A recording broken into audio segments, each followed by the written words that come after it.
Karong adlaw untop ika-usa ka gatos kaadlaw human mulingkod isip mayor sa dakbayan sa Sugbo sa iyang ikaduhang termino si Mayor Mike Rama. Pila kay grado nga gihatag sa iyang mahigala ug sa iyang makontra sa atong mayor. Sugin Limi, Andrea Patenia.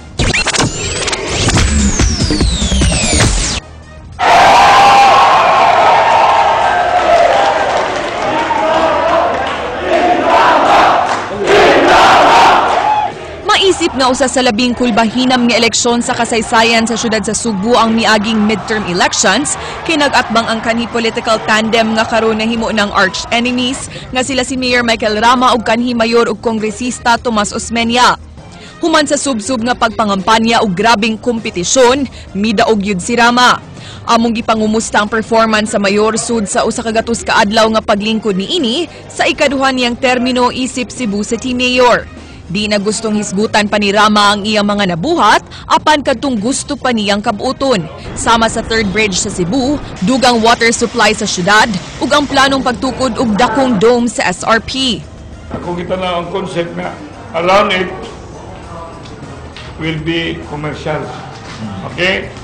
And then inside it, na mga international concert, pwede. Kanang na mga volleyball, pwede. Tennis, pwede. Good performance ang grado sa Vice Mayor ni Rama. Matud ni ini nga makita ang mga proyekto sama sa road reblocking projects, beautification drive, ug ang maayo nga pagduma sa ship collision tragedy bag-uhay lang. I rate him as excellent, not very good or excellent. He's done so much. In fact, there are programs that are also in place that I think has surpassed my expectations. Apan unsay ikasulti sa mga di suod sa mayor. Matud sa pangu sa ABC nga hagbong si Rama. Wa kuno na patuman ang ordinansa nga nagmando sa monthly distribution sa financial assistance sa mga senior citizens ug barangay employees. Wa sab maayo ang drainage system sa dakbayan. There's always a problem of flooding sa atong syudad. No? Hopefully ma-resolve ni through a correct solution. No? Not only a band-aid solution. Pinaagi sa text message, 40% ang gihatag nga grado sa number 1 critic ni Rama nga si Tomas, kay alang kaniya, si Rama maoy hinungdan nga nabangkaruta ang syudad. Ug kun ang BOPK ug Team Rama supporters maoy pasultihon, akong ihatag nga grado ni Mayor kay 10, no? Kay tungod napakita gani ang serbisyo no sa mga katawhanon no. Iyang gipakita niya na trabaho, iyang mga promisa gani. He failed.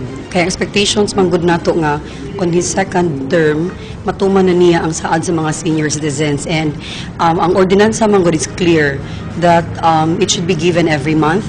But the thing is, ang nahitabo ang pagbuot lang sa mayor ang iyang gusto mo ay natuman. Mipadayag sab sa ilang opinyon ang mga netizens, pinaagi sa among survey sa Facebook. Kasagaran kanila mihatag og grado nga 7 ngadto sa 9. Matud sa Facebook user nga si Dennis Nacorda nga nakita niya ang mga nahimo sa mayor apan kuwang kini.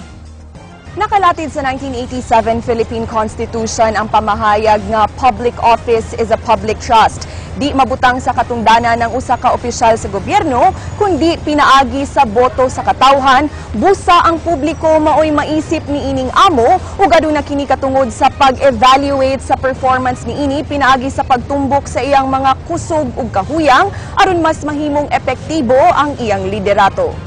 Andrea Patenia, News 5.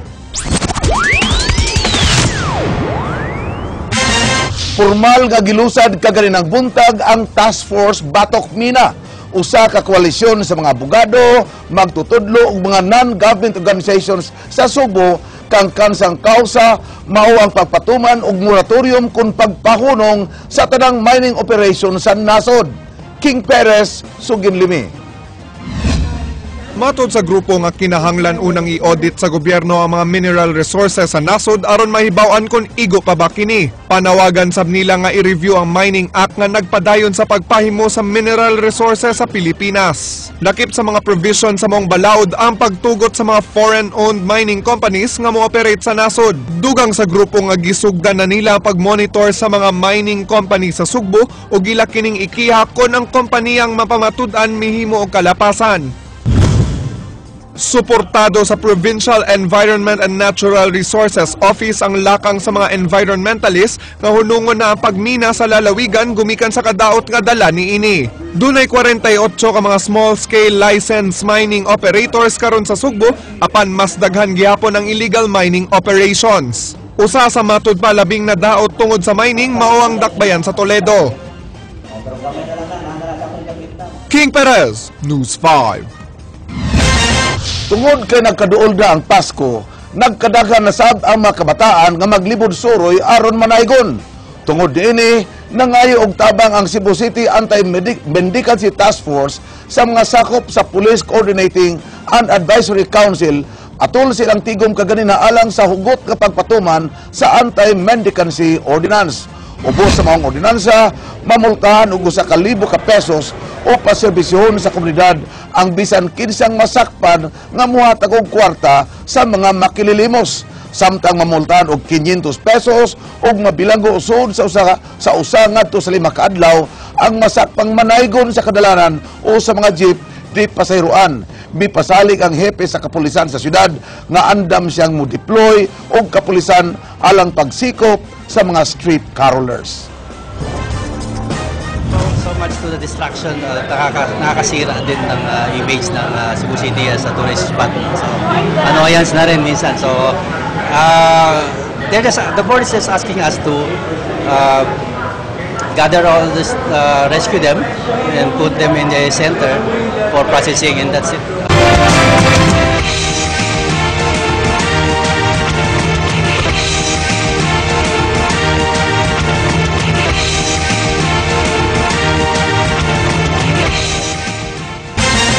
Gipasalig sa Department of Education Cebu Province nga way bisan usa sa ilang mga magtutudlo ang muapil sa gibahad nga pag-boycott sa Alliance of Concerned Teachers sa pag-alagad sa barangay elections. Ryan Sorote, Sugin Limi. Mato ni DepEd Cebu Province Superintendent Dr. Arden Munisit nga bisan sa kagamay sa ilang honoraria di kinibabag sa pagpangalagad. Yes, ay dugay siya nga maabot dayon gamay rasad, but I think it is not a hindrance for us to serve during all elections. Una nang nibad ang kahugpungan sa mga teachers nga di mo silbi sa eleksyon kundi pausbawan ng ilang honoraria ug allowance gikan sa 3,000 ngadto sa 6,000 pesos. Gipanghinaut ni Munisit nga madali ra usab ang paghatag sa ilang honorarium sa mga magtutudlo human sa eleksyon. Giauhag usab sa DepEd ang COMELEC nga di pasagdan ang mga magtutudlo nga pasakan og kaso kabahin sa ilang trabaho sa eleksyon. I am just requesting COMELEC to take care of our teachers. No, our teachers are serving the elections beyond the call of duty. In fact, most of my teachers are facing mga suits because of serving and making sure that our elections should be honest and credible elections. So, ang COMELEC ikatakda nga mopahigayon og briefing sa tanang mga teachers nga magsilbing Board of Election Tellers sa piniliay sa barangay. Ryan Sorote, News 5. Planong mopasar og resolusyon ang pangu sa ABC sa Cebu City ugma atol sa regular session aron mangayo og pagtugot sa konseho nga mogamit og kwarta alang sa umaabot nga barangay elections apan dili na kini madayon. Andrea Patenya, Sugin Limi. Di dayunon sa pangu sa Association of Barangay Councils ug Tipadilla Barangay Captain Michael Ralota ang pagpasarog resolusyon atol sa sesyon ugma nga gikatakda untang mangayo og pagtugot sa konseho nga gamito ng 6.6 million pesos nga financial aid nga ihatag unta sa Cebu City Government ngadto sa 80 ka mga barangay sa syudad alang sa ilang election contribution ngadto sa COMELEC. Mato ni Ralota nga gipahimangnuan siya sa City Legal Office nga sayop kini nga lakang kay masangit sila sa COA. Giingong ang maong pundo alang sa government projects ug di alang sa barangay elections. Tungod kay naka-stipulated sa atong budget ordinance nga kuan siya various projects, no? So dili ma-charge og lain. Lain nga resolusyon ang ipasar ni ini ang pag-awhag sa tanang barangay sa paghatag una og down payment nga 10,000 pesos sa di pang Oktubre 18 ngadto sa COMELEC aron malikayan nga mapasakaan sila og kaso. Kay hinumduman nga mipadayag ang Provincial COMELEC nga ang paghatag og down payment di muluwas sa mga barangay official sa pag-atubang og election offense kay kinahanglan nga ang tibuok kantidad ang angay itunol sa di pa ang deadline. Bisan pa man niini, mi-insister gihapon si Ralota sa maong sugyot ug andam siyang manalipod kung kwestiyonon sa COMELEC. I don't think so, Kiha. Kina-stipulated na sa memorandum. Minimum of 10,000 pesos, not more than 10% of SK fund. So ano lang sa tas minimum, pero may kwarta kung silang gialok. Mato ni Ralota nga kini ang solusyon nga ilang nahuna-hunaan kay wa na gyud sila'y mapuga nga pundo aron ihatag sa COMELEC. Sa pagkakaroon, tulo pa lang ka barangay ang nakahatag sa ilang full payment ngadto sa COMELEC. Kagahapon, gipresentar na sa konseho ang supplemental budget gikan sa Executive Department, diin lakip niini ang 14.7 million pesos nga allocation nga ihatag sa syudad alang sa election contribution sa mga barangay. Apan mipadayag ang konseho nga basin og dugay pa kining maaprubahan, sanglit kinahanglan kining tukiun. Mato ni Ralota, musugyot siyag partial approval ugma, diin unahon pag-aprobar ang mga importanteng allocations sama sa ilang 14.7 million pesos election contribution. Apan supak sa partial approval si Rama, ug matud niya, kinahanglang daliun sa konseho ang ilang trabaho kay daghang proyekto ang maapektuhan.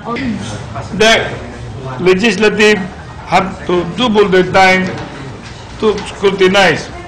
Andrea Patenya, News 5.